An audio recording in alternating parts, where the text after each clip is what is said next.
Hello and welcome. I'm glad you're here. Let's start. Lorraine Bennett never thought the person who would nearly steal her future would be the same daughter she once carried through feverish nights and schoolyard heartbreaks. She was 71 years old and lived alone in Savannah, Georgia, in the beautiful white colonial home she and her late husband, Henry, had spent almost 4 decades building together. Every morning, Lorraine woke before sunrise, brewed dark roast coffee strong enough to shake the sleep out of the entire neighborhood, and sat on her screened porch listening to the wind rustle through the magnolia trees Henry planted years ago. Her life was peaceful, structured, independent. She volunteered at the church library twice a week, baked peach cobbler for neighbors, and still kept Henry's vegetable garden alive behind the house. She handled her own finances, drove herself everywhere, and never once asked anyone to take care of her. But after Henry died from pancreatic cancer 3 years earlier, her daughter began looking at her differently. At first, Rebecca's sudden attention felt comforting. She started calling every evening, stopping by with groceries Lorraine never asked for, offering to help organize paperwork. Lorraine thought grief had finally brought them closer. Then the questions started. Mom, don't you get lonely in that big house? What if you fall one day and nobody finds you? Wouldn't it make sense for someone to help manage your finances? The conversations always circled back to the same thing: control. Rebecca was 44 years old, married to a man named Kevin who constantly chased business schemes that never lasted longer than a year. They lived in an expensive, gated community outside Atlanta, drove luxury vehicles, and somehow always seemed stressed about money despite earning decent incomes. Lorraine noticed. She simply chose not to interfere. Until the afternoon Rebecca arrived carrying a leather portfolio, Kevin followed behind her silently, avoiding eye contact as though he already knew the conversation was wrong. Rebecca sat at the kitchen table and carefully placed the folder in front of her mother. "Mom," she said softly, "we've been really worried about you." Lorraine poured coffee into 3 mugs without answering. Rebecca slid the paperwork across the table. Power of attorney documents. Prepared. Ready for signatures. "We already handled all the legal work," Rebecca explained quickly. "This would just allow us to step in if something ever happened." Lorraine opened the packet slowly. Her stomach tightened immediately. The authority outlined in those papers wasn't limited. It was sweeping.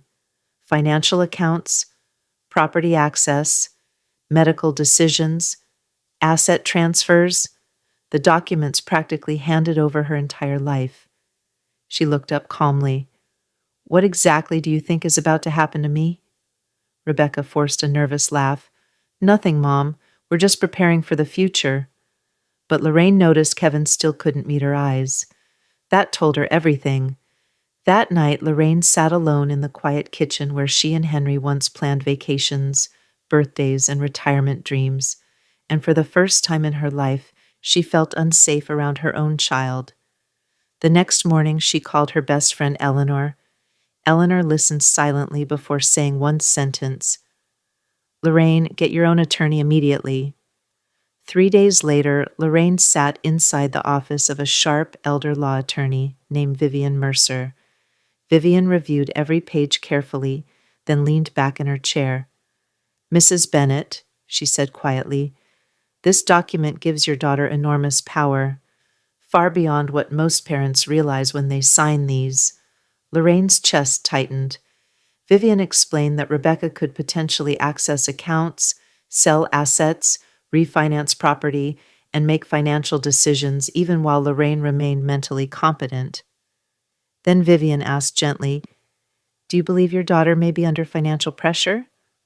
Lorraine thought about the vacations, the designer handbags, the expensive house, the endless appearance of success masking desperation underneath.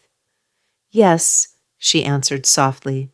That single meeting changed everything.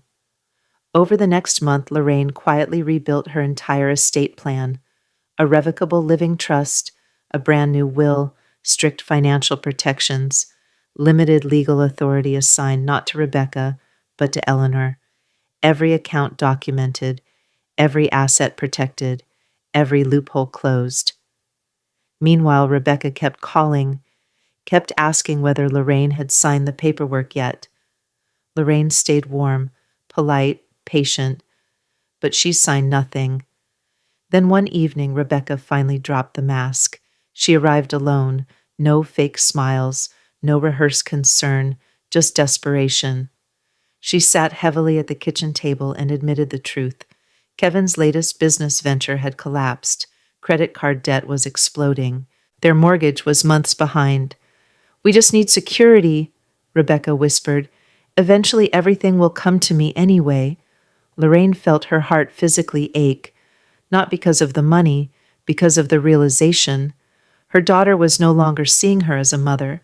She was seeing her as an asset, a backup plan, a lifeline wrapped in legal paperwork. Lorraine looked across the table at the little girl she once rocked to sleep during the thunderstorms, the teenager she defended through every mistake, the woman she loved more than life itself. And suddenly she understood something devastating. Love does not automatically prevent selfishness. Sometimes the people who love you most are also the people most tempted by what you have. "I love you," Lorraine said quietly, "but I will not hand over control of my life because yours feels unstable." Rebecca's face hardened instantly. "You're acting like I'm trying to rob you." Lorraine held her gaze. If the conversation feels ugly when spoken out loud, that usually means it was ugly from the beginning. The room went silent. 2 weeks later, Rebecca crossed a line she could never uncross. She proposed transferring ownership of the house immediately. For tax purposes, she claimed, the fully paid-off waterfront home worth nearly $800,000. That was the moment Lorraine stopped feeling conflicted. The next morning, she called Vivian Mercer again. Vivian's response was immediate. Mrs. Bennett continued pressure to transfer assets could qualify as financial elder abuse under Georgia law. That Saturday, Lorraine invited Rebecca and Kevin over one final time. Fresh biscuits sat on the counter, coffee steamed from porcelain mugs, and a black fireproof document case rested on the kitchen table. Rebecca looked hopeful when she walked in. She thought she had finally won. Lorraine waited until everyone sat down, then she calmly opened the case, one document at a time: the trust, the updated will, the protected estate structure, the limited directives, and finally, a formal legal letter from Vivian Mercer explaining that any attempt to pressure or manipulate Lorraine into surrendering assets would be documented and legally challenged immediately. Rebecca's entire expression changed, shock first, then embarrassment, then anger. Kevin stared at the floor like a man watching a building collapse around him. Lorraine folded her hands calmly. "My affairs are fully protected," as she said. "You will inherit what I choose to leave behind after my death. But while I am alive, healthy, and fully capable, nobody controls this house except me." Rebecca's voice cracked. "You actually hired lawyers against your own daughter?" Lorraine's eyes filled with tears, but her voice never wavered. "No, Rebecca. I hired a lawyer to protect me from the fact that my own daughter thought she needed access to my life before I was even gone." Nobody touched their coffee after that. When they left, Lorraine stood by the window watching their car disappear down the street. And then she cried harder than she had cried in months, because betrayal from strangers hurts, but betrayal from your child rewrites something inside your soul. Months passed. Rebecca stopped calling for a while. Then one evening, nearly 7 months later, Lorraine's phone rang unexpectedly. Kevin had taken a stable management job.